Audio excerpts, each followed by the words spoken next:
ಎಲ್ರಿಗೂ ನಮಸ್ಕಾರ. ನನ್ನ ಹೆಸರು ಮಲ್ಲಿಕಾರ್ಜುನ್. ICR ತರಳಬಾಳು ಕೃಷಿ ವಿಜ್ಞಾನ ಕೇಂದ್ರದಲ್ಲಿ ಬೇಸಾಯ ತಜ್ಞನಾಗಿ ನಾನು ಕೆಲಸ ಮಾಡ್ತಾ ಇದ್ದೀನಿ.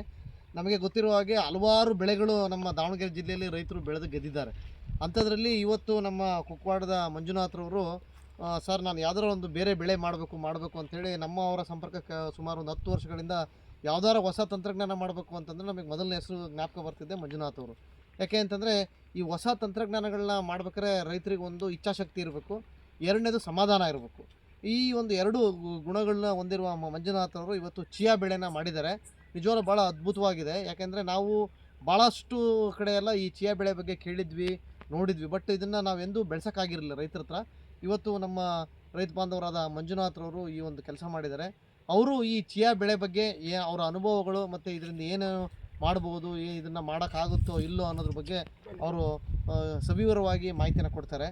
ಯಾವುದೇ ಬೆಳೆ ನಾವು ಮಾಡ್ಬೇಕಾರೆ ಅದಕ್ಕೆ ಏನಪ್ಪ ಅಂದರೆ ಒಂದು ಸೀಡ್ ರೇಟು, ಬೀಜ, ಗೊಬ್ಬರ ಮತ್ತು ಮಣ್ಣು ಮತ್ತು ನೀರು. ಈ ಒಂದು ರಬ್ಬಿ ಕ್ರಾಪ್ ಅಂದರೆ ಬೇಸಿಗೆ ಟೈಮಲ್ಲೂ ಭಾಳ ಉತ್ತಮವಾಗಿ ಇವರು ಬೆಳೆದಿದ್ದಾರೆ.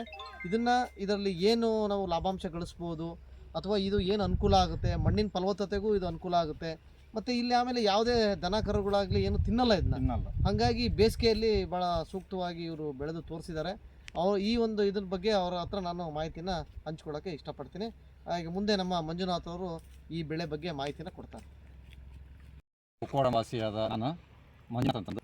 ನಾನು ಇದು ಚಿಯಾ ಬೆಳೆ ಅಂತಂದು, ಇದು ಕಾಡಂಚಿನ ಬೆಳೆ. ಇದು ಹಾಗೆ ಮೆಕ್ಸಿಕೋ ದೇಶದ ಬೆಳೆ ಇದು. ಇದನ್ನ ನಾನು ಇಲ್ಲಿ ನೋಡೋಣ ಅಂದು ಟ್ರಯಲ್ ಮಾಡಿದ್ದೀನಿ. ಇನ್ನು 1 ವರ್ಷ ಬೆಳೆದಿದ್ದೀನಿ. ಇದು 100ರಿಂದ 105 ದಿನದೊಳಗೆ ಕೊಯ್ಲಿ ಬರುತ್ತೆ. ಇದು ಈ ಅಂದಾಜು ನನಗೆ 5ರಿಂದ 6 ಕ್ವಿಂಟಲ್ ಇಳುವರಿ ಬರ್ಬೋದು ಎಕರೆಗೆ ಅನ್ನೋ ಯೋಚನೆ ಐತಿ. ಬಟ್ ಬೆಳೆನೂ ಭಾಳ ಉತ್ತಮವಾಗೈತಿ. ಬೇಕು ಇದನ್ನ ಬಿತ್ತನೆ ಮಾಡೋದು ಹೇಗಪ್ಪ ಅಂದರೆ, ಇದು 1 ಸೇರು ಬೀಜಕ್ಕೆ 10 ಸೇರು ಮಳಲು ಮಿಕ್ಸ್ ಮಾಡ್ಕೊಂಡು ಮೊದಲು ಸಾಲು ಹೊಡೆದು ಸಾಲಿನಲ್ಲಿ ನುಪ್ಪಾಗಿ ಉದುರ್ಸ್ಕೊಂತ ಹೋಗ್ಬೇಕು. ಅಂದರೆ ನಾವು ಹೇಗೆ ಯೂಸ್ ಮಾಡಿದ್ವಿ ಅಂದರೆ, ಒಂದು ಬಾಟ್ಲಿಗೆ ಸಣ್ಣ ತೂರು ಮಾಡ್ಕೊಂಡು ಅದರಲ್ಲಿ ಹಾಕ್ಯಂದು ಸಾಲು ಹಾಕ್ಯಂತ ಹೋದ್ವಿ. ಆ ತಳಕ್ಕೆ ನಾವು 20-20ನ 1.5 ಎಕರೆಗೆ 40 kg ಯೂಸ್ ಮಾಡಿದ್ದೀವಿ.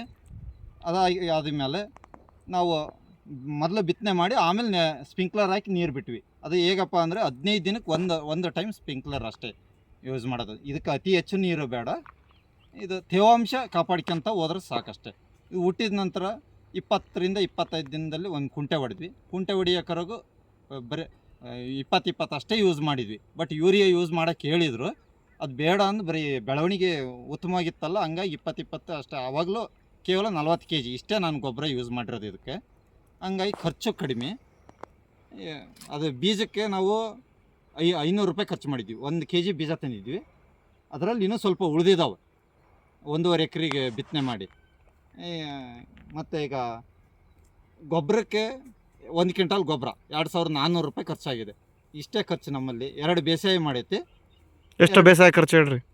2 ಬೇಸಾಯಕ್ಕೆ ಈಗ ನಮ್ಮಲ್ಲಿ 1500 ಬೇಸಾಯ, 1 ಬೇಸಾಯಕ್ಕೆ 1500 ಇದೆ. 2 ಪಟ್ಟು ಬೇಸಾಯ ಮಾಡೈತಿ. 3000 ರೂಪಾಯಿ ಖರ್ಚು ಬಂದಿದೆ. ಅದನ್ನ ಬಿಟ್ಟರೆ ಬೇರೆ ಯಾವುದೋ ಖರ್ಚಿಲ್ಲ. ಇದಕ್ಕೆ ಖರ್ಚು ಕಡಿಮೆ, ಇಳುವರಿ ಉತ್ತಮ, ಆಮೇಲೆ ನಾಳೆ ಮಾರುಕಟ್ಟೆ ಧಾರಣೆಯೂ ಉತ್ತಮ. ಈಗ ಆ್ಯಕ್ಚುಲಾಗಿ ಇವತ್ತಿನ ದಿನ 24,000 ರೂಪಾಯಿ ರೇಟ್ ಇದೆ ಕ್ವಿಂಟಲಿಗೆ. ಇದು ಈ ಬೆಳವಣಿಗೆ ಅಂತ ಬಂದಿದೆ. ಇನ್ನು ಮುಂದೆ ಇದು ಕೊಯ್ಲಿಗೆ ಬಂದಿದೆ. ಕೊಯ್ಲಿನ ಅಂದರೆ ಇದು 1.5 ಎಕರೆ ಕೊಯ್ಯೋಕ್ಕೆ 4 ಕಾಳು ಬೇಕಾಗ್ಬೋದು ಅಂತ ನಮ್ಮ ನಿರೀಕ್ಷೆ. 4 ಕಾಳಿಗೆ ಈಗ 200 ರೂಪಾಯಿ ಕೂಲಿ ಅಂದರೆ ಅಲ್ಲಿಗೆ 800 ರೂಪಾಯಿ ಬೇಡ, 1,000 ರೂಪಾಯಿ ಖರ್ಚು ಕೂಲಿ ಆಳು. ಆಮೇಲೆ ಒಕ್ಕಲು ಮಾಡೋಕ್ಕೆ 1,500ರಿಂದ 2,000 ರೂಪಾಯಿ ಖರ್ಚು ಬರ್ಬೋದು. ಬಟ್ ಒಕ್ಕಲು ಮಾಡಿ ತೂರಿ ಎಲ್ಲ ಇದು ಮಾಡೋತ್ತಿಗೆ ಒಂದು 5,000ರಿಂದ 6,000 ಖರ್ಚು ಬರ್ಬೋದು ಅನ್ನೋ ಅಭಿಲಾಷೆ ಐತಿ. ನೋಡ್ಬೇಕು ನಮ್ಮ ಪ್ರಯತ್ನ. ಟೋಟಲ್ 1 ಎಕರೆಗೆ ಎಷ್ಟು ಖರ್ಚಾಗತ್ತೆ ಮಂಜಣ್ಣ? ಟೋಟಲ್ ಒಂದು ಎಕರೆಗೆ 8ರಿಂದ 10,000 ರೂಪಾಯಿ ಖರ್ಚು ಬರೋತ್ತಿಗೆ ಸರಿ ಸರ್. ಖರ್ಚು ಬರುತ್ತೆ. ಇಳುವರಿ ಎಷ್ಟು ನಿರೀಕ್ಷೆ ಮಾಡಿದ್ದೀರಾ? ಇಳುವರಿ 4ರಿಂದ 5 ಕ್ವಿಂಟಲ್ ನಿರೀಕ್ಷೆ ಮಾಡಿದ್ದೀವಿ ಸರ್. 1 ಎಕರೆಗೆ ಏನು ಖರ್ಚು ಬರುತ್ತೆ ಮಂಜಣ್ಣ? ಸರ್ ಇದು 1 ಎಕರೆ 8ರಿಂದ 10,000 ಖರ್ಚು ಬರುತ್ತೆ ಸರ್. ಖರ್ಚು ಬರುತ್ತೆ. ಇಳುವರಿ ಎಷ್ಟು ಬರುತ್ತೆ? ಇಳುವರಿ 4ರಿಂದ 5 ಕ್ವಿಂಟಲ್ ಬರುತ್ತೆ ಎಕರೆಗೆ. ಈಗಿನ ರೇಟ್ 24,000ರಿಂದ 5 ಕ್ವಿಂಟಲ್ ಲೆಕ್ಕ ಹಿಡಿದ್ರು 1.25 ಲಕ್ಷ ಆಗುತ್ತೆ. 10ರಿಂದ 12,000 ಖರ್ಚು ತೆಗೆದ್ರೆ 1,10,000 ರೂಪಾಯಿ ಲಾಭ ಆಗ್ಬೋದು ಅನ್ನೋ ನಿರೀಕ್ಷೆ ಇದೆ ಸರ್. ಅದೇ ಇದನ್ನ ಆಲ್ರೆಡಿ ಕೇಳಿದಾರೆ ಜನ, ನಿಮಗೆ ಬೇಕು ನಮಗೆ ಅಂತ.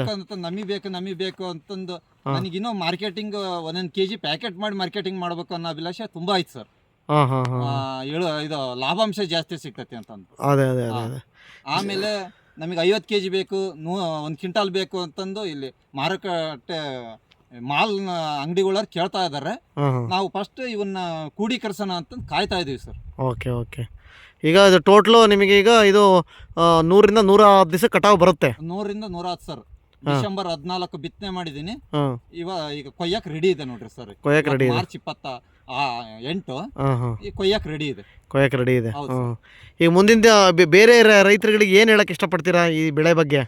ಸರ್ ಅದೊಂದು ಇನ್ನೊಂದು ಮಾಹಿತಿ, ಹಾಂ ಇದು ಮಳೆಗಾಲದಲ್ಲಿ ಬೆಳೆಯುವಂತ ಬೆಳೆ ಅಲ್ಲ ಸರ್. ಹಾಂ ಇದು ಬೇಸಿಗೆಯಲ್ಲಿ ಬೆಳೆಯುವಂಥದ್ದು. ಹಾಂ ಅಂದ್ರೆ ಅಕ್ಟೋಬರ್ ನವೆಂಬರ್ ನಂತರ ಬಿತ್ತನೆ ಮಾಡಿ ಹಾಂ ಆದಷ್ಟು ಜನವರಿಯಿಂದ ಮಾರ್ಚ್ ಒಳಗೆ ಕೊಯ್ಯೋ ವ್ಯವಸ್ಥೆ ಮಾಡ್ಬೇಕು ಸರ್. ಇದನ್ನ ಹಾಂ. ಅಂದ್ರೆ ಬೇಗ ಬಿತ್ತನೆ ಮಾಡ್ಕೊಂಡ್ರೆ ಬೇಗ ಕಟಾವು ಬರುತ್ತೆ. ಮಾಡ್ಕೊಂಡು ಬೇಗ ಒಟ್ಟು ಮಳೆ ಬರೋದಕ್ಕಿಂತ ಹೂವು ಆದ ನಂತರ ಮಳೆ ಬರ್ಬೋದು ಸರ್. ಇದು ಬೆಳೆ ಅದೇ ಅದೇ ಮಳೆ ಬಂದ್ರೆ ಇಳುವರಿಗೆ ಹೊಡ್ತಾ ಕೊಡುತ್ತೆ ಸರ್. ಈ ಫೆಬ್ರವರಿ ಒಳಗೆ ಮುಗಿಸ್ಕೊಂಡ್ಬಿಡ್ಬೇಕು ಏನು ವ್ಯವಹಾರ ಇದ್ರು. ಫೆಬ್ರವರಿ ಬೇಡ, ಮಾರ್ಚ್ ಸರ್. ಅದಕ್ಕಿಂತ ಮುಂದೆ ಹೋಗಬಾರ್ದು. ಅದೇ ಅದೇ ಸರಿ ಸರಿ ಸರಿ ಓಕೆ. ಕ್ಯಾಲ್ಕುಲೇಷನ್ ಹಾಕಿ ನಾವು ಬಿತ್ತನೆ ಮಾಡ್ಕೊಂಡ್ರೆ ಆಯ್ತು ಸರ್. ಅಲ್ಲಿ ಮಳೆಯಾಶ್ರಿತ ಪ್ರದೇಶಗಳಿಗೆ ಚಿಯಾ ಬೆಳೆಯು ಒಂದು ಸೂಕ್ತವಾದ ಬೆಳೆ. ಅದರಲ್ಲೂ ಎಲ್ಲಿ ಕಡಿಮೆ ನೀರಿರುತ್ತೋ ಅಂಥ ಸಂದರ್ಭದಲ್ಲಿ ಬೇಸಿಗೆಯಲ್ಲಿ ಬೇರೆ ಬೆಳೆ ಆಯ್ಕೆ ಮಾಡೋ ಬದಲು ಈ ಥರ ಕಡಿಮೆ ನೀರು ಬಳಸುವ ಬೆಳೆಗಳನ್ನ ನಾವು ಆಯ್ಕೆ ಮಾಡ್ಬೋದು. ಅದರಲ್ಲೂ ಈ ಚಿಯಾ ಬೆಳೆ ಕುಕ್ಕವಾಡದ ಗ್ರಾಮದಲ್ಲಿ ಮಂಜುನಾಥ್ ಅವರು ಬೆಳೆದು ಭಾಳ ಅತ್ಯುತ್ತಮವಾಗಿ ಬೆಳೆದಿದ್ದಾರೆ. ಇತ್ತೀಚಿನ ದಿನಗಳಲ್ಲಿ ಬೇರೆ ಬೇರೆ ಬೆಳೆಗಳು ಆಯ್ಕೆ ಮಾಡ್ಕೊಳ್ಳೋದು ಅನಿವಾರ್ಯ ಆಗಿದೆ. ಮತ್ತು ಉತ್ತಮವಾಗಿ ಇಳುವರಿ ಪಡೆಯೋ ಜೊತೆಗೆ ಉತ್ಪಾದನಾ ವೆಚ್ಚ ಕಡಿಮೆ ಇರೋದರಿಂದ ಮತ್ತು ಇದು ಬೆಳೆಗೆ ಬೇಡಿಕೆ ಇರೋದರಿಂದ ಇದನ್ನು ರೈತರು ಬೆಳೆದಾಗ ಉತ್ತಮ ಇಳುವರಿ ಜೊತೆಗೆ ಅವರು ಹಣವನ್ನು ಸಹ ಗಳಿಸ್ಬೋದು. ಈ ನಮ್ಮ ಮಂಜುನಾಥ್ ಅವರು ಹೇಳೋ ಪ್ರಕಾರ ಎಕರೆಗೊಂದು 50ರಿಂದ 60 ಸಾವಿರ ಉಳಿತಾಯ ಆಗ್ತಿದೆ ಅಂತ.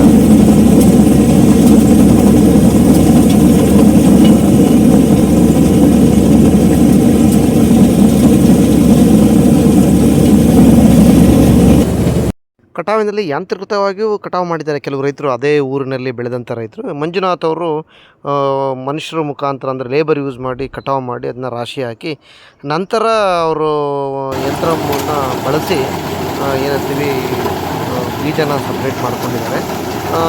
ಇಲ್ಲಿ ಅವ್ರಿಗೆ ಏನಪ್ಪ ಅಂತಂದರೆ ಒಂದು ಫಸ್ಟ್ ಟೈಮ್ ಈ ಬೆಳೆ ಬೆಳೆದಿರೋದ್ರಿಂದ ಈ ಪದ್ಧತಿಯಲ್ಲಿ ಹೋದಾಗ ಸೀಡ್ ಲಾಸ್ ತುಂಬ ಆಗ್ಬೋದು ಅಂದ್ಕೊಂಡು ಈ ಪದ್ಧತಿ ಹೋಗಿದ್ದಾರೆ.